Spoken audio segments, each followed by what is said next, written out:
In the distance, something large shifted in the darkness. A growl, deep and menacing, echoed through the quiet camp. The rush of movement came too fast to avoid. Hello everyone. Welcome to the channel. Before we dive into today's stories, I'd like to ask for your support by subscribing to the channel. Your subscription is very important to us, so please subscribe to stay updated with future stories. Also, leave a comment letting me know which city in the world you're watching from. Now, let's get into the first attack. The night had fallen soft and heavy over the Smoky Mountains, the forest quiet except for the occasional rustle of wind through the trees. Kevin and I had just finished a quiet dinner in our RV, parked at a campsite near the edge of the Smoky Mountain National Park. The world outside our little sanctuary seemed peaceful, far removed from the chaos of Atlanta. We were here to unwind, to enjoy the stillness of nature before the busyness of life crept back in. It was just after midnight when I first heard it, a faint scraping noise, like something dragging against metal. My eyes fluttered open, confused by the strange sound. Kevin, deep in sleep beside me, didn't stir. I lay there for a moment, straining to listen. The noise continued, soft but persistent, accompanied by a low growl. I glanced at the clock. 12:15 a.m. My heart skipped. That didn't sound like the wind. I sat up quickly, reaching over to nudge Kevin, but he was still snoring lightly. "Kevin?"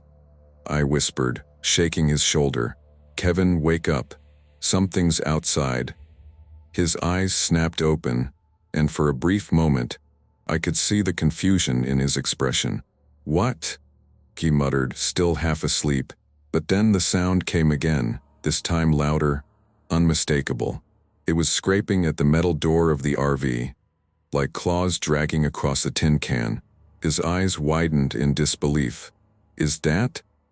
Before I could respond, there was a loud thud, followed by the unmistakable sound of something heavy thumping against the side of the RV. The whole vehicle shook with the impact, and I gasped, gripping the blanket tightly. A cold sweat broke out on the back of my neck. "We need to get out of here," I whispered urgently. "It's a bear." Kevin didn't need any more prompting. He was already fumbling for the flashlight, his breath shallow. "Stay here. I'll see what it is," he said, though his voice trembled. It wasn't much of a plan, but at that moment it was the best we had. I held my breath, clutching my side of the bed. Kevin slowly pulled himself off the mattress, the flashlight in his hand shaking slightly. I could hear his heart racing in his chest, even from where I sat. He edged toward the window, careful not to make a sound. He peeped through the small blinds, his face paling as he scanned the darkened campground. I could hear the distant chirping of crickets outside. But that was all. The air felt charged, expectant. "Kev, what do you see?" I asked, my voice barely above a whisper. "God." Kevin's voice trailed off, and for a moment, I thought he was going to say something reassuring, but instead, his voice dropped to a terrified hush. "There's a bear outside. It's right by the door." I froze. "What are we supposed to do?" He didn't answer immediately, just kept his eyes on the bear. I could hear the animal sniffing the air, its low growl vibrating through the walls of the RV. Kevin took a deep breath, trying to steady his nerves, and then turned back to me. "I'll try to scare it off with the flashlight. Stay down, and whatever you do, don't move." I nodded, my mouth dry. The thought of moving seemed impossible. Every muscle in my body was frozen with fear. Kevin slowly opened the window, his hands trembling as he shined the flashlight directly at the bear. It was massive, its shaggy black coat blending with the shadows of the trees. Its eyes were two small pinpricks of light in the darkness, reflecting the beam of the flashlight like twin moons. Didn't retreat. Instead, it stepped closer, its claws scraping across the RV's metal frame as it sniffed the air. "Hey!" Kevin shouted, his voice shaking as he waved the flashlight in an attempt to scare the bear away. "Get out of here." The bear's reaction was immediate, but not what we had hoped for. It growled low and menacingly, taking another step closer. Kevin's eyes widened, and he started to back away from the window, the flashlight still flickering in his hand. The bear was no longer intimidated. It wanted something, and it wasn't leaving without it. "Kevin, what are we going to do?" I said, my voice rising in panic. Before Kevin could answer, the bear's claws scraped against the door again, this time with more force. It was as if the animal had sensed a weakness in the RV, and it wasn't going to stop until it got inside. The scraping noise became a loud, bone-chilling screech, and then, with a deafening crash, the bear smashed into the door, knocking the latch loose. The door buckled and twisted under the pressure of the animal's weight. I screamed. It was a horrible, gut-wrenching sound, one that I couldn't contain. Kevin was already at my side, pulling me away from the door, but it was too late. The bear forced its way inside, its massive form filling the small doorway. I could see its paws, huge and gnarled, reaching toward us. Kevin lunged forward with the flashlight, trying to push the bear back.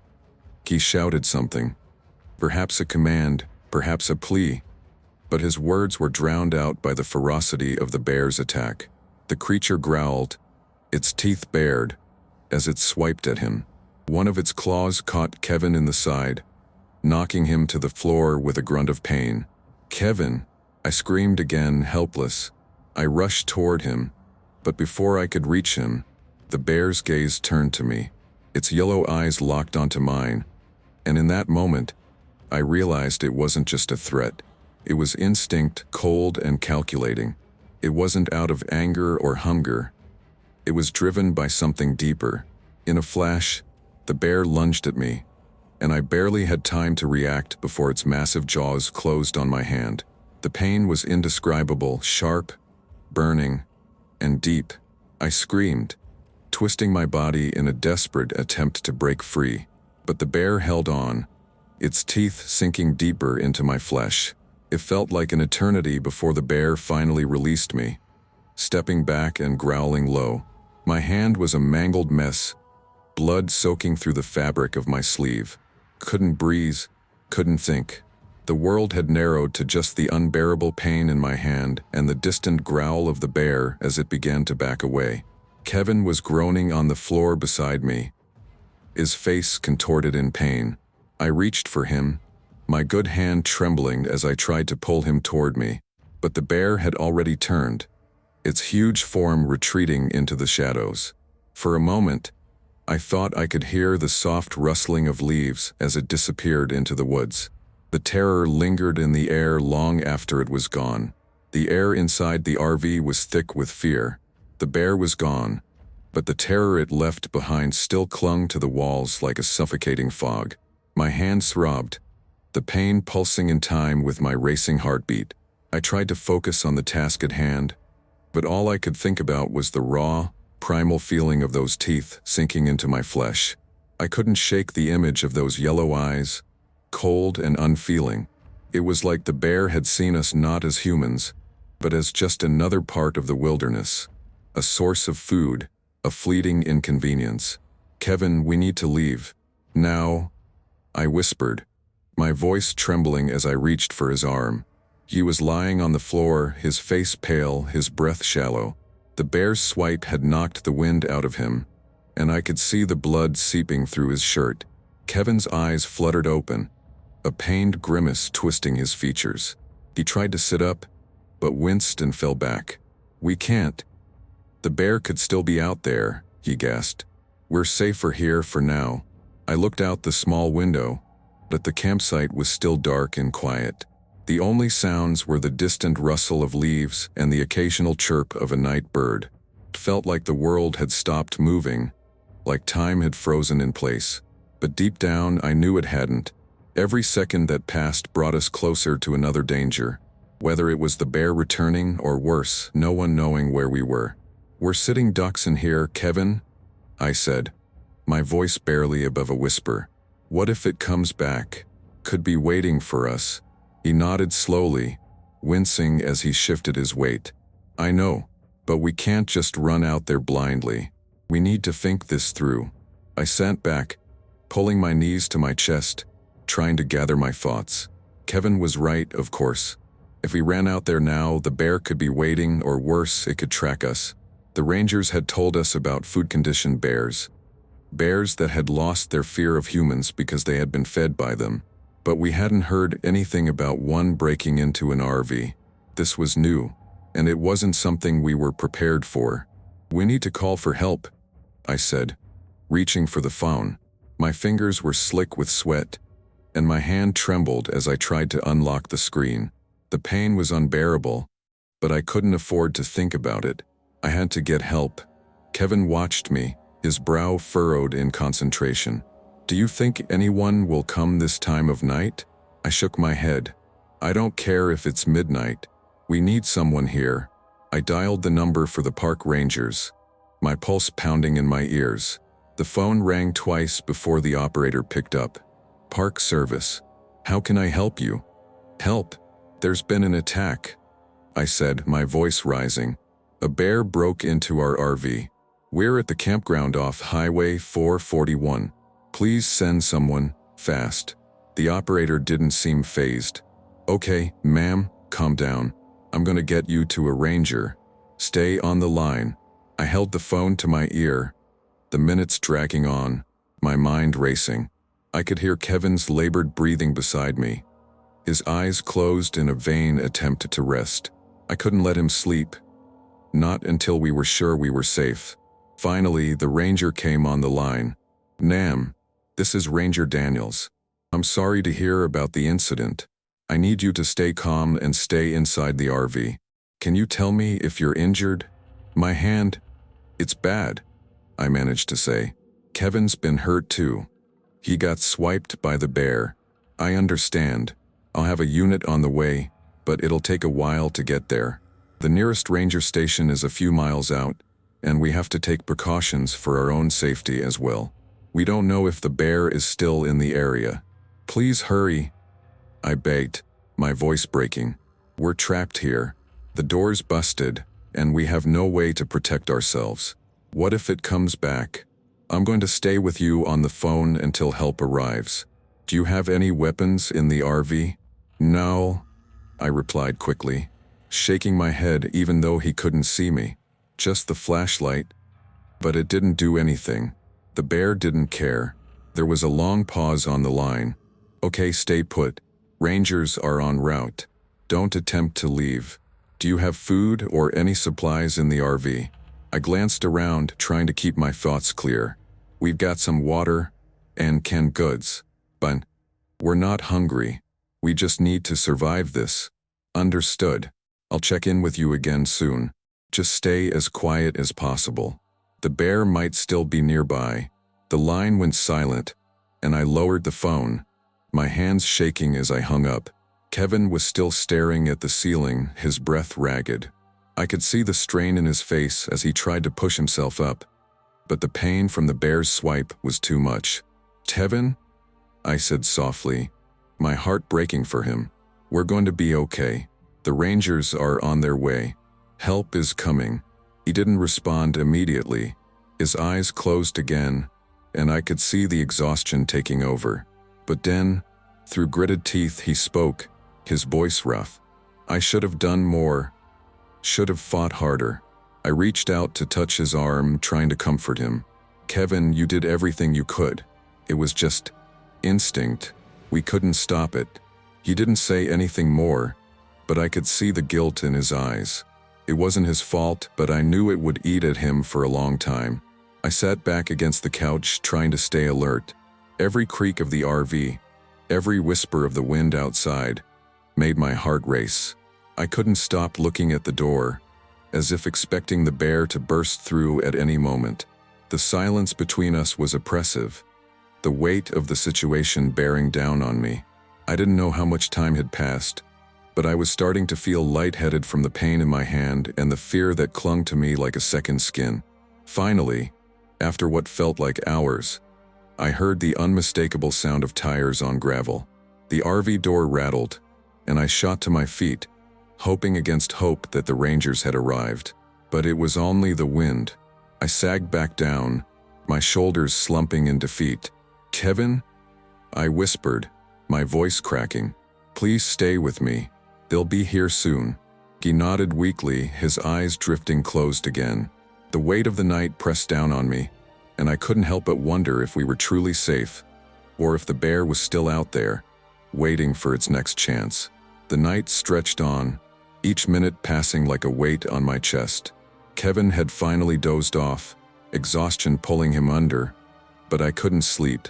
I sat by the window, my eyes darting between the dark trees and the door, waiting for the rangers to arrive. The sounds of the night, the wind rustling through the leaves, the chirping of distant insects, had lost all their comfort. Every sound seemed amplified, every shift of the RV unnerving. The silence, though, was worse. That eerie stillness made me feel like we were the only two people left in the world. My hands throbbed, the pain sharper now as the adrenaline began to wear off. I had managed to tie it off with a rag from the kitchen, but the blood had soaked through, and the skin felt hot to the touch. I kept my fingers wrapped tightly, trying not to think about how deep the wound had been. I could feel the panic trying to creep back, and I forced it down, just as I had done in the moments after the bear had attacked. I glanced at Kevin again. His breathing was steady now, though his brow remained furrowed, and his face was pale, too pale. It made me wonder how bad his injury was.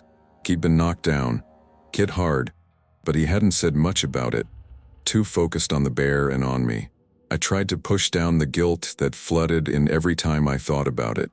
We were both lucky to still be alive, and yet, the terror still lingered, gnawing at the edges of my mind. I stood up, wincing as the movement jarred my injured hand. My legs were stiff, but I forced myself to stretch, to move. There was no use just sitting here waiting. We needed to prepare. The flashlight, our only tool, sat on the small counter near the kitchen. I picked it up and examined it. The beam had worked for a while, but the bear hadn't even flinched. I wondered if there was anything else in the RV that could help. A fire extinguisher, a sharp object, anything. I felt utterly defenseless. I took a deep breath, walking toward the door, peering through the curtains. I couldn't see anything, not through the thick veil of darkness that surrounded us. Nothing moved, but that didn't mean the bear wasn't nearby. I had heard from the rangers that food-conditioned bears weren't easily scared off, and I had the sickening suspicion that this one was no different. "Please don't come back," I whispered to the night, the words escaping before I could stop them. Felt pointless, but I needed to say it out loud. I needed to believe that we were going to make it through this, that the worst was over. Suddenly, I heard it. Sound so faint it could have been the wind or it could have been the bear. A null growl, far in the distance, but unmistakable. My blood ran cold. I froze, every muscle in my body locking up. I rushed to the back of the RV where Kevin was sleeping, shaking him awake. "Kevin, wake up. This back. The bear. It's out there." His eyes shot open, wild was panic, and for a moment, I could see that same terror I'd felt earlier mirrored in his face. "What? Tell." Before I could respond, there was another thud against the RV. This one was harder, more forceful. The whole vehicle shuddered. I grabbed Kevin's arm, pulling him up to a sitting position. "It's coming back," I said, my voice sharp with panic. "We have to do something." Kevin's eyes darted around, as though looking for something that would give us the upper hand.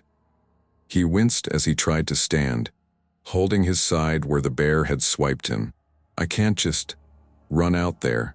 I'm for it, Lisa. We need to think this through." I could feel the weight of the situation closing in. We had no weapons, no means of defending ourselves, and we were trapped. The door was compromised, and the bear had already shown it could get inside. I swallowed hard, trying to think. The rangers were still on their way, but time felt like it was running out. "What if we try the phone again?" I suggested, though I knew deep down that calling again wouldn't change anything. The ranger had said help was on the way, but how much longer would it take? And if the bear was coming back? We couldn't wait forever. Kevin shook his head. We've already done that. We wait for the Rangers. We just need to hold tight. I wanted to argue, to scream at him that waiting might mean we wouldn't have a chance. But what could we do? The bear was out there. If we went out to run, we'd be even more exposed. Then, without warning, the bear struck. The sound of claws raking across metal filled the air, followed by another heavy thud against the side of the RV. I could feel the tremors of the impact all the way through the floor. "Get down," Kevin shouted, pulling me toward the back of the RV. I stumbled as I tried to keep my balance. My injured hand cradled against my chest. We dropped to the floor, huddling together in the dark, our breaths coming in quick, shallow gasps. "Is it trying to get in again?" I whispered, the terror lacing my voice. Kevin didn't answer immediately. He was too focused on listening for any signs of movement. The silence stretched between us, thick and suffocating. The bear's presence still lingered, heavy and oppressive. I held my breath, not daring to make a sound. Another thud, closer this time. The bear was coming around to the back. Kevin cursed softly under his breath. His hand clenched into a fist at his side. "I can't believe this is happening." I bit my lip, trying to calm myself. "We just need to stay quiet. We need to wait for the Rangers." "Dale." The RV shook again, more violently this time. The bear had reached the other side, clawed at the windows, sniffing, growling. It wasn't just curious anymore. It was aggressive. In his voice, "Lisa." I could barely bring myself to answer, my throat dry as sandpaper. I could only nod, afraid that speaking aloud might make us even more vulnerable. My heart pounded in my chest, the sound so loud I was certain the bear could hear it. The growl came again, much closer this time. I could hear its heavy paws scraping against the gravel outside, circling the RV. It was waiting, sniffing, trying to figure out a way to get inside. And then, there was a loud crack, a sharp, jagged sound that made my stomach twist. Did it just break the window? I whispered, my voice barely audible over the pounding of my heart. Kevin didn't answer immediately. He was listening intently, eyes wide in the dim light that filtered through the cracks in the RV. The bear let out a deep, guttural growl from just outside, its breath hot and heavy against the metal. I tried to steady my own breathing. "What do we do? Kevin, what do we do?" I don't know. The Rangers are still on their way," he said, his voice rough with pain. He had his hand pressed against his side, where the bear's swipe had torn through his shirt. I could see the blood staining his clothes, dark and sick. My heart lurched as I looked at him, the helplessness overwhelming me. "There's got to be something," I insisted. "Anything. We can't just sit here and wait for it to break in." Kevin looked around, his eyes scanning the cramped interior of the RV. It felt like we were searching for some kind of weapon, but there was nothing useful, nothing that could stop the bear if it came inside. "We've got to make a run for it," Kevin said, his voice sharp with desperation. I shook my head, the idea making my stomach flip. "No, we can't. It's too dangerous. We can't outrun it. The bear could track us." Kevin was silent for a moment, and then he turned to me with a hard, determined look on his face. "If we don't do something, we're dead." I felt the weight of his words settle on me, like an anchor pulling me deeper into the pit of fear. But he was right, because the bear broke in. If it decided we were its next meal, we wouldn't have a chance. Another thud, followed by a loud scraping sound, made me flinch. The bear was circling again, sniffing, trying to find an entry point. And then, just when I thought it couldn't get worse, I heard it. A slow, deliberate scratching at the door. It was like a signal that everything was about to change. The bear was trying to pry open the door. I could hear the nails dragging against the metal, a sound so raw and vicious that I wanted to cover my ears. I turned to Kevin, my mind racing. My body felt like it was frozen in place, but I forced myself to speak. "Kevin, we need to go. Now." He looked at me, his face pale but determined. "We don't have a choice. We're going out the back." The bears focused on the door. "It won't see us." I glanced at the rear exit, the small window of hope in this nightmare. I didn't want to leave, didn't want to face the bear outside. But the idea of staying in the RV was worse. If the bear broke in, we'd be cornered, with no way out. "On three," Kevin said, his voice steady despite the chaos. "We make a run for it. Stay low. Move fast." I nodded, trying to calm the panic rising in my chest. I could feel my hand pulse with pain, the blood still dripping from the rag I had wrapped around it. I wanted to focus on that, the pain, the blood, but I couldn't. I had to stay sharp. 1, 2, 3. Kevin lunged toward the back exit, pushing the door open just enough for us to squeeze through. I followed quickly, my legs shaky, but I pushed forward, forcing myself to ignore the screaming voice in my head that told me to stop. The moment we stepped outside, the cold night air hit me like a slap in the face, but there was no time to register the shock. I could hear the bear still scraping at the door, its growls deep and menacing. Kevin was already crouched low, moving fast. I followed him, my feet barely making a sound on the gravel as we darted behind the RV, keeping it between us and the bear. The ground was uneven, rocks and debris scattered everywhere. I stumbled once, but Kevin was there, grabbing my arm and pulling me up. "Keep going," he urged, his voice hoarse. I couldn't look back, but I could feel the weight of the bear's presence. It was out there, just on the other side of the RV. If it caught our scent, we'd be done for. I pushed my body to go faster, ignoring the pain that shot through my side with each step. Suddenly, a loud crash echoed through the night. I froze, my heart nearly stopping in my chest. The bear had broken through the RV's door. "Keep running," Kevin shouted again. I didn't need any more encouragement. I ran faster, my breath coming in short bursts, my legs burning. We were headed toward the tree line, toward the cover of the forest. But the moment I saw we might make it, a terrifying screech cut through the air. The bear had seen us. It was too late to turn back. I could hear its heavy steps pounding behind us, its growls growing louder. We had no more time. Kevin's voice was a harsh whisper. "Go left, into the woods. Now." I didn't hesitate.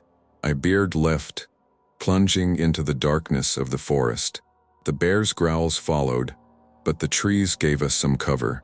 I had no idea where we were going or how far we could run, but I couldn't stop. The bear was close, too close. "Come on." Kevin's voice was desperate now. We pushed through the underbrush, branches slapping at my face, but I didn't feel anything except the raw terror that coursed through my veins. The bear's growl was getting closer, and I could feel the ground vibrating beneath me. "Please, God," I whispered. "Trees, don't let it catch us." I could hear Kevin's labored breath beside me. But then there was another sound, voices. Rangers, the sound of an engine revving. "Over here," I screamed, my voice breaking. The sound of the Rangers grew louder, and in that moment, I felt the first flicker of hope. We weren't alone anymore, but just as the lights from the Rangers' vehicles pierced the darkness, I heard the bear stop. It let out one final growl before retreating into the night. The nightmare was over. For now, the crackle of a radio, the sharp hum of a distant engine, and the shuffling of feet through the woods. That was what I heard next.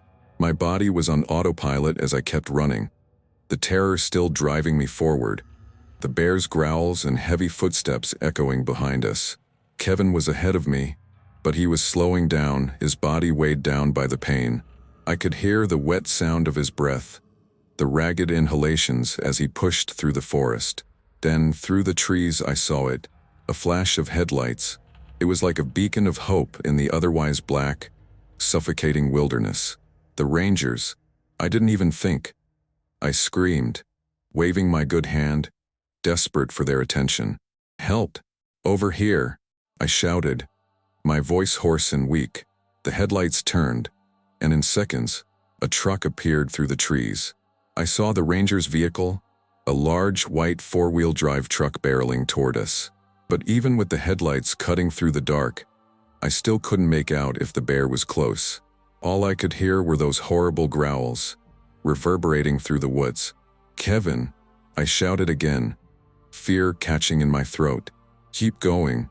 Keep moving." He didn't need to be told twice. He pushed forward, the pain clear on his face but his body driven by some primal instinct to survive. He was moving toward the truck now, but the sound of the bear was still getting closer. We needed more time. Suddenly, a ranger's voice pierced the tension of the moment. "This way. Knowles." Two rangers jumped out of the truck, guns in hand, their movements swift and practiced. They quickly positioned themselves, one scanning the trees with a flashlight, the other training his rifle in the direction from which we had come. They were calm, focused, but I wasn't sure they were prepared for what was behind us. "Where is it?" the first ranger asked, his voice steady but with an edge of urgency. He looked at us, his gaze moving between Kevin and me, taking in the blood on our clothes, the panic in our eyes. "It's out there," I gasped, pointing behind us. "We heard it close. It's been following us." The second ranger, a tall man with a strong build, moved quickly to the front of the truck, scanning the area with his flashlight. His expression was hard, but there was a hint of concern as he turned back to us. "You're lucky we got here when we did," he said. "You need to get in the truck. Doubt, we're getting you out of here." Kevin stumbled toward the truck, his body still running on adrenaline. The rangers were efficient, getting us into the back of the truck quickly, lifting us up without a word. But I couldn't stop shaking. I glanced back once more, half expecting to see the bear, but all I saw was the thick wall of trees and shadows. The ranger in the front cabin was already on his radio. "All units secure the area. One bear, possible food conditioned, unconfirmed. So black bear, dangerous, moving in the area. Code red." A new voice crackled through the speaker. "Roger that. Keep them safe. We're sending backup." I could hear the tension in the ranger's voice as he gave the orders, but I didn't have time to process it. All I could focus on was Kevin. He was sitting next to me now, his eyes wide, glazed with a mix of exhaustion and pain. I could see the blood seeping through his jacket, staining it dark. My heart sank. "Are you okay?" I whispered, my voice thick with worry. Kevin nodded weakly, though he didn't seem to have the strength to speak. He was holding his side with both hands now, his lips pressed together in a grimace. I wanted to tell him that everything would be okay, that the worst was behind us, but I knew better. The bear hadn't been driven away. It was still out there, prowling, and we didn't know if it would come back. The truck sped through the winding, darkened roads of Smoky Mountain National Park, its headlights cutting through the trees as we made our way to the ranger station. I could feel the weight of everything that had happened, the bear, the terror, the blood. My hands still throbbed in pain, but that seemed so insignificant now. We had survived, but the truth was I wasn't sure how. "Where's the bear?" Kevin whispered, his voice hoarse. "Is it still out there?" I didn't answer immediately. There were too many thoughts crowding my mind. The ranger didn't seem to think we were in immediate danger, but how could I be sure? It had felt so real. Its growls, its claws against the RV, the crushing force of its presence. I shivered at the thought. "We'll have people out looking for it," the ranger in the front cabin said, his voice reassuring but distant. "We'll make sure it doesn't come back for you." I nodded, but the doubt gnawed me. The rangers seemed confident, but they didn't understand. They hadn't been there, hadn't felt the suffocating terror that we had. They hadn't seen the bear clawing at the door, forcing its way through the metal. We finally reached the ranger station, and the truck stopped in front of a small building that was buzzing with activity. A few more rangers had arrived, and an ambulance was already there, its lights flashing. I felt the weight of exhaustion settle in as the doors of the truck opened, and the rangers moved quickly to help us out. A paramedic approached us with a stretcher, but Kevin shook his head, stubborn as always. "I'm fine," he said, though his voice was strained. "You're not fine," the paramedic insisted. "Let's take a look at that side of yours." I reluctantly followed them as they guided us to a small area at the back of the station. They began treating Kevin's side while I was ushered into an examination room. The medic looked at my hand, taking off the makeshift bandage I had tied around it. "That's a pretty bad bite," she said, her voice soft but firm. "We need to clean it up. You've got a few lacerations on your hand and wrist. It's going to need stitches." I winced as she worked, the pain now surging with the absence of the adrenaline. But it was nothing compared to what we had just faced. The attack had felt unreal, like something out of a nightmare. But here we were, alive, still breathing, though both of us bearing the marks of what had happened. "Did you get a good look at the bear?" she asked, stitching up the deep gash on my hand. "No," I said, my voice tight. "I saw its claws, but I don't know. I don't know if it was black or grizzly. It was huge. I just know it wanted us." The medic nodded, though she didn't say anything. She finished with my hand and looked me over. "You're lucky. We're lucky." I didn't feel lucky. I felt empty, like I was still waiting for the bear to come charging out of the trees again. But I didn't say anything more. What could I say? We were safe. For now. The ranger returned shortly after, his face serious. "We found the bear's tracks. It has been foraging around the park. We've sent teams out to track it. Back. Lisa, Kevin, I'm afraid there's nothing we can do about it right now. The bear's been food conditioned. It's learned to associate humans with food." I nodded slowly, processing what he was saying. The bear hadn't attacked us because we were in its territory. It had attacked us because it thought we were easy prey. And there was nothing the rangers could do to change that. "We'll make sure it doesn't come back for you," he said again, though there was little certainty in his voice. I wanted to believe him. What the truth was, I couldn't shake the feeling that we hadn't seen the last of that bear. The morning after the attack was a blur of hospital rooms, rangers' reports, and unanswered questions. Kevin and I had been given painkillers, but the trauma was far deeper than anything that could be numbed by a few pills. Our bodies ached, but it was the weight of what had happened, of the terror, the unpredictability, that stayed with me. Even now, as I sat in the sterile room of the ranger station, I felt it pressing down on me, suffocating every word I tried to speak. The rangers were busy with their own tasks. One was on the phone, speaking rapidly about bear sightings, while another was scribbling down notes, his brow furrowed in concentration. But despite the professional efficiency around us, it was clear that what had happened wasn't something they could just sweep under the rug. Kevin sat next to me, his face pale, his body wrapped in bandages. He hadn't said much since we'd arrived at the ranger station, and I hadn't either. The silence between us was heavy, almost oppressive.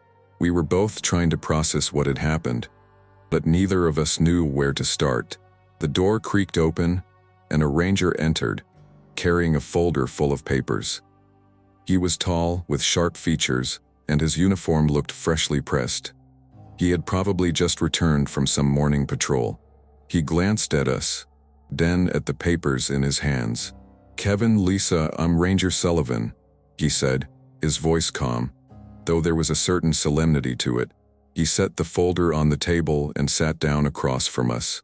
"I know this has been a difficult night. We've been able to confirm the bear's behavior. It's likely food conditioned, meaning it has lost its natural fear of humans." I could feel the hairs on the back of my neck stand up as he spoke. "Food conditioned," I repeated, the words unfamiliar and chilling. Sullivan nodded. "Yes, bears that become food conditioned are more likely to approach humans, even in situations like yours. It's a dangerous behavior. Once a bear starts associating humans with food, they often stop being afraid and will actively seek out campsites, RVs, or any other source of food they can find." Kevin winced and shifted in his seat. "So what happens now? Can you catch it?" "We've put out a warning," Ranger Sullivan replied. "We've got teams patrolling the area, and we're tracking the bear's movements. But unfortunately, It's not as simple as just capturing it. We don't know its full pattern, and it's a wild animal. If it's not caught soon, there's a real risk of it coming back. I stared at him, my mind racing. The bear wasn't just some random creature. It had actively sought us out. I remembered the sound of its claws against the door, the ferocity in its growls. It wasn't just hungry, it was deliberate. A part of me felt sick, realizing how close we had come to death. "And what happens to the bear?" Kevin asked, his voice low, almost apologetic, as though he feared what the answer might be. Sullivan hesitated, his eyes briefly dropping to the folder in front of him. "We'll try to relocate it. If it's too dangerous, though, we may have no choice but to euthanize it." The words hung in the air between us, heavy with a sense of finality. A wild animal, driven by instincts we couldn't begin to understand, might be killed because it had crossed a line. I couldn't help but feel a pang of sorrow at the thought. "Is there any way we could have prevented this?" I asked, my voice almost a whisper. The question seemed to hang in the air, begging for an answer that would make sense of the nightmare we just survived. Sullivan looked at me, his expression unreadable. "The truth is, you were parked in a high-risk area for bears. Smoky Mountain National Park has had increasing reports of food-conditioned bears. It's a problem we've been dealing with for years. The best prevention is to keep all food and trash securely stored. But unfortunately, even that's no guarantee." Kevin leaned back in his chair, his hands folded in his lap. "So we were just in the wrong place at the wrong time?" Sullivan met his gaze. "Yes, and no. I won't sugarcoat it. Being in a national park like this does carry certain risks, especially when it comes to bears. But what happened to you isn't something that should have happened. A bear this aggressive, well, it's rare, and we're doing everything we can to make sure it doesn't happen again." I nodded, though my heart still felt heavy. Kevin squeezed my hand, his eyes filled with pain but also something else. Something deeper. Regret? Guilt? I wasn't sure, but I could feel it in his grip, like he was trying to hold on to something that was slipping away. Sullivan paused, his eyes softening just a fraction. "I know it's a lot to process, but for now you need to focus on your recovery. We'll handle the bear situation." I wanted to believe him, but the image of the bear, its dark, menacing shape outside the RV, refused to leave my mind. I closed my eyes for a moment, trying to banish the memory, but it lingered, sharp and clear. After a long silence, Sullivan stood up. "I'm going to get someone to take a report from you both. Then we'll have to let the local media know about the incident. I'll also be making arrangements for you to return to your car or to wherever you need to go."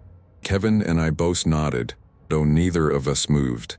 The events from the night before still hung over us like a fog.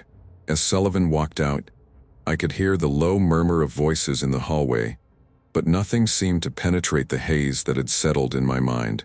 I turned to Kevin, my voice barely more than a whisper. "What now?" He didn't answer right away. Instead, he reached into his pocket and pulled out his phone. He scrolled through it for a moment, and then handed it to me. "I talked to a news station last night. I didn't know who else to call." I took the phone, staring at the text. It was a message from a local reporter in Tennessee, asking if we'd be willing to give a statement about the attack. There was a part of me that wanted to say no, that wanted to forget the whole thing and go home. But another part of me, some deep, primal part, knew that it was important. People needed to understand the danger.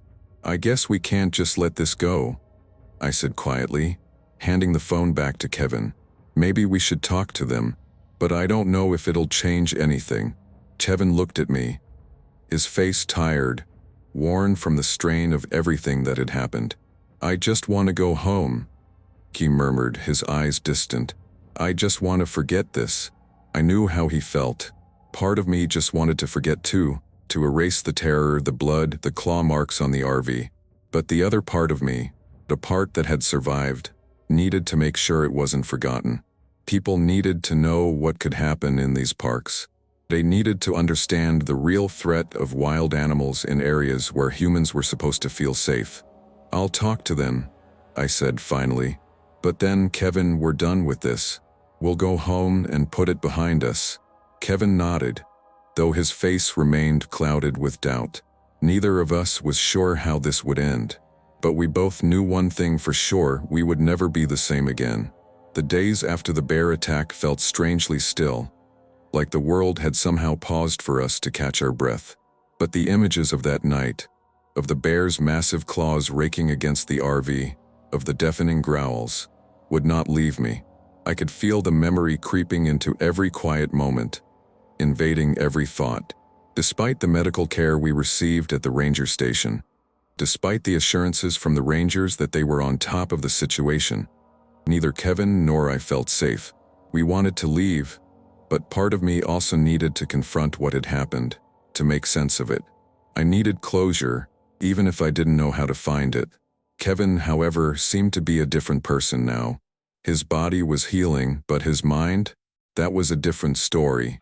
I could see it in the way he avoided looking at me too long, how he jumped at the slightest sound, the way his hands trembled when he reached for his coffee. He hadn't spoken much about the bear. I hadn't either, but the silence between us was becoming unbearable, more suffocating than any of the pain we'd felt that night. We were back in our RV, parked at a small, quiet camp outside of Gatlinburg, a place far from the chaos of Smoky Mountain National Park. Kevin had insisted we return to our RV, as though some semblance of normality would return if we just picked up where we left off. But there was nothing normal about our lives anymore. The morning sun streamed through the window, casting long shadows across the room. Kevin was sitting at the small table, flipping through a brochure of nearby attractions, though I knew he wasn't really reading it. I was sitting on the couch, staring out the window, lost in thought. My hand, though bandaged, still ached from the bear's bite, and the scar would remain as a permanent reminder of that night. "Lisa." Kevin's voice was quiet but strained. I turned to look at him, but he didn't meet my eyes. Instead, he continued to flip through the brochure, his fingers running along the pages absent-mindedly. "What is it?" I asked, keeping my voice gentle. I knew something was weighing on him, something he hadn't said out loud yet. Kevin paused, rubbing his face with his hands. He let out a long breath. "I don't know if I can go back. I don't know if I can keep doing this." His voice cracked slightly, and for the first time in days, I saw the vulnerability in his eyes, the raw, unspoken fear that had been hiding beneath his stoic exterior. I stood up and walked over to him, sitting down next to him. "You don't have to do anything you don't want to," I said softly, placing my hand on his. "We can stay here. We don't have to go back to that place." Kevin's eyes met mine, and for a moment, there was a flicker of something. Soap, perhaps, or relief, but it quickly disappeared, replaced by a deep weariness. "I don't know if I can keep running from it, though," he muttered, his voice low. "I don't know if I can keep pretending like it didn't happen." I didn't know how to respond. What could I say? That we were survivors? That everything would eventually return to normal? Those words felt hollow now. The bear had broken something between us, something we might never get back. "Maybe we should just tell our story," I said after a long pause. "I know you don't want to talk about it, but maybe telling people what happened will help. Maybe it'll help sir." Kevin didn't say anything for a long while, but finally he nodded, though there was no enthusiasm in his agreement. I could tell it was more out of a sense of duty than any real desire to share what had happened. "I'll make the call to the news station," I said, reaching for my phone. The reporter from Tennessee had been persistent, asking for our side of the story ever since the attack. It wasn't something I wanted to do, but the idea of it, of speaking out, of finally putting words to the fear we had felt, was oddly comforting. The reporters had been there when we were rushed to the hospital, catching every moment of the aftermath. But now it felt like something we needed to own, something we needed to process to stop it from consuming us. I dialed the number, and after a few rings, A voice answered. Lisa, right? The reporter's voice was familiar, warm, but professional. We've been trying to get in touch. I know this has been hard for you, but we really want to get your perspective on what happened. I glanced at Kevin, who was staring out the window, his jaw clenched. He didn't look up, and I knew he didn't want to be part of this. But I had to do it for both of us. We're ready to talk, I said into the phone. When can you send someone over? The interview was set up the following afternoon, in the same quiet campground we were staying at. A local reporter and a cameraman arrived, both looking uncomfortable as they set up their equipment in the middle of the campground. The sound of their cameras and microphones felt intrusive, like we were about to relive the entire nightmare all over again. I could feel my heart pounding as I looked at the crew, their eyes scanning us with a mix of curiosity and concern. We just need you to walk us through what happened, step by step, the reporter Maria said. She was younger than I expected, probably in her late 20s, and her face was friendly enough, but there was an urgency in her demeanor that made me feel like a specimen under a microscope. I nodded, swallowing hard. We had just parked the RV near Smoky Mountain National Park. We were tired from the drive, and it was late when we settled in. We had dinner, then tried to get some sleep. It was around midnight when we heard the noise. Scratching. It wasn't like anything I'd ever heard before. Kevin got up, tried to see what it was, but then the RV shook. That's when I saw it, the bear. It was huge. I paused, my throat tightening as the memory flooded back. Kevin, sitting beside me, stayed silent, his face pale, his eyes distant. He wasn't participating in the interview. I could feel his discomfort, the tension radiating off him. It tried to break in. I continued, my voice shaky now. The door, it was metal, but it didn't stop the bear. Clawed through and then it bit me. I remember the pain, but I also remember the fear, the sound of its growl. It was terrifying. Maria nodded sympathetically, but I could see the questions forming in her eyes. Do you think the bear was food conditioned? She asked. The rangers have mentioned that, but we don't have confirmation yet. I glanced at Kevin, but he didn't respond. I wasn't sure how to answer either, but I nodded. I think so. The way it acted, it wasn't like any bear I've seen. It wasn't afraid of us.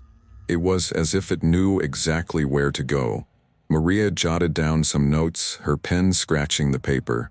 I didn't know if our story would have any real impact. Would it change anything? Would the public care?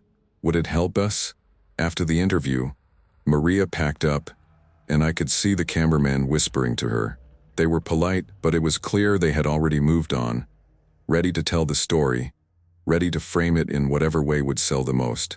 For them, it was just another report. For us, it was a traumatic memory, one that might never fade. Thanks for your time, Maria said, her voice already distant. She shook our hands, her smile tight. We'll get the story out there, and we'll keep you posted if we get any updates from the park. As they drove away, I stood there, feeling a strange sense of finality. The interview had been part of the healing process, but I wasn't sure if it had made a difference. The world outside was moving on, but I could still feel the shadow of the bear, its claws raking through my mind, its growls echoing in the silence. The only thing left was the memory, raw and unyielding, and that, I realized, might be all we ever had. Days stretched into weeks after the interview. Life felt both surreal and monotonous.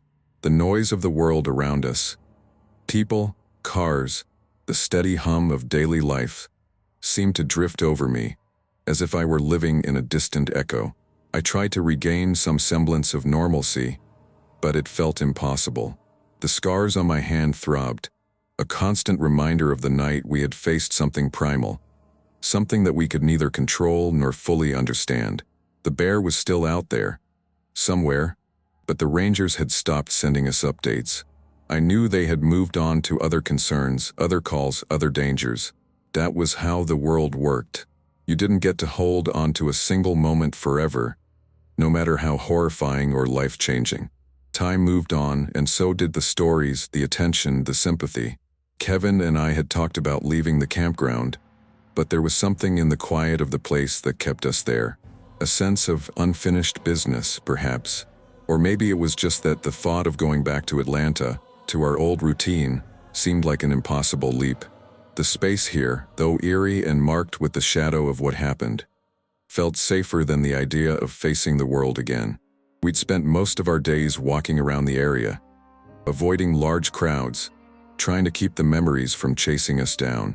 But even the smallest things, the sound of an animal rustling in the brush, the smell of fresh pine, triggered something inside of me, pulling me back to that dark, nightmarish moment. One afternoon, as I sat outside the RV, Kevin came over to me holding a letter. I could tell it was from the media. His face, though stoic as ever, was tight, the lines of stress more pronounced now than ever.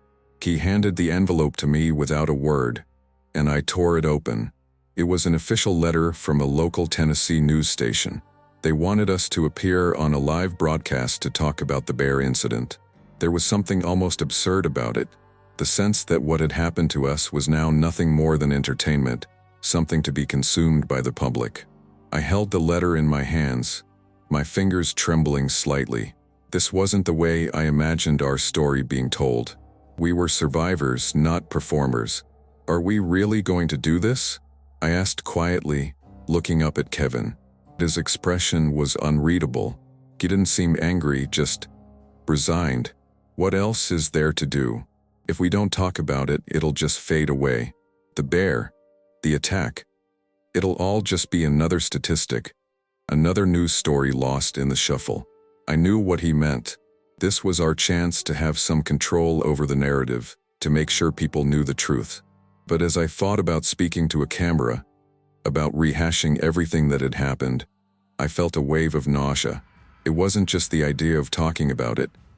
It was the idea of reliving it, of putting ourselves back into that terrifying moment for the sake of an audience. Still, Kevin had a point. If we didn't speak up, if we didn't share our experience with the bear's behavior, its growing aggression, ever be fully understood? Would it change anything for the other campers and hikers who came through here, unaware of the dangers? I think we should, I said slowly, my voice uncertain. For the people who might be out there, who might need to hear about this. Maybe it'll stop something like this from happening again. Kevin didn't answer immediately. He just nodded and walked back into the RV. I could see the strain on his face, but I could also see the determination there. We both knew we had a responsibility, even if it felt like too much. That evening, the news station arrived. They were set up outside the RV, and I could feel the tension in the air as the camera crew adjusted their equipment, the lights casting harsh shadows on the grass. The reporter, Maria, was with them, her smile forced as she greeted us. "Thank you for agreeing to talk to us again," she said, her tone almost too bright. "We know this has been a difficult time for you both, and we appreciate you sharing your story." I nodded, though I couldn't muster a smile. Kevin just stood beside me, his hands shoved in his pockets, his posture stiff. He didn't want to be here, I could tell. But this wasn't about us anymore. This was about the truth. As the cameras started rolling, Maria introduced us to the viewers, her voice professional and calm. I could hear her voice as if from a distance, an echo in my head. The whole thing felt almost surreal, like we were actors in a story that wasn't entirely our own. "Lisa, Kevin," Maria began, turning her attention to us. "You've shared that night was one of the most terrifying experiences of your lives. Can you walk us through what happened?" I took a deep breath, my hands shaking slightly as I looked into the camera. I had told the story to the rangers, to friends, to doctors, but telling it to a camera with hundreds of strangers watching, it felt different, more invasive. "It was around midnight," I began, my voice quieter than I intended. "We had parked at the campground near Smoky Mountain National Park. It was supposed to be a peaceful night. We were exhausted from the drive. I remember I had just turned off the lights when we heard a noise. First, I thought it was just the wind, but then it kept going and it got louder. It wasn't the wind. It was scratching."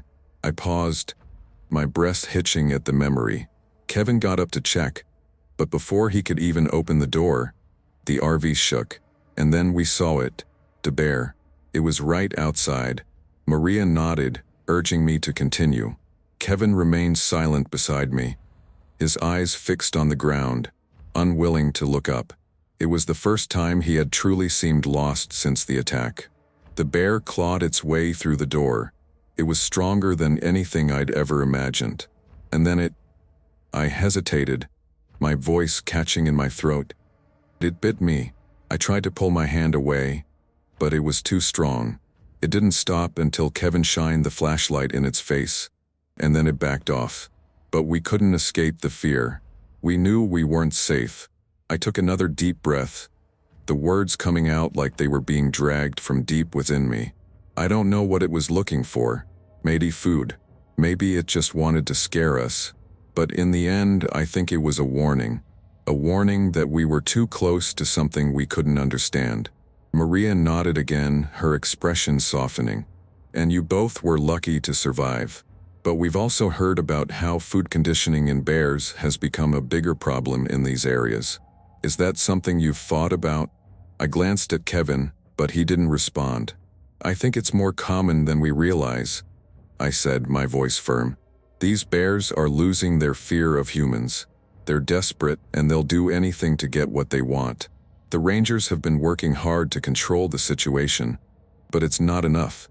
People need to understand how dangerous this is. Maria gave me a sympathetic smile before turning back to the camera. Thank you, Lisa and Kevin. Your story is a powerful reminder of the dangers we face when wildlife loses its natural instincts. As the cameras turned off and the crew packed up, the weight of the moment hit me. It was over. The world had heard our story, but nothing had really changed. The bear was still out there, and as much as I wanted to believe the world would act differently, I knew that it would soon be forgotten. Kevin didn't say anything as the crew left.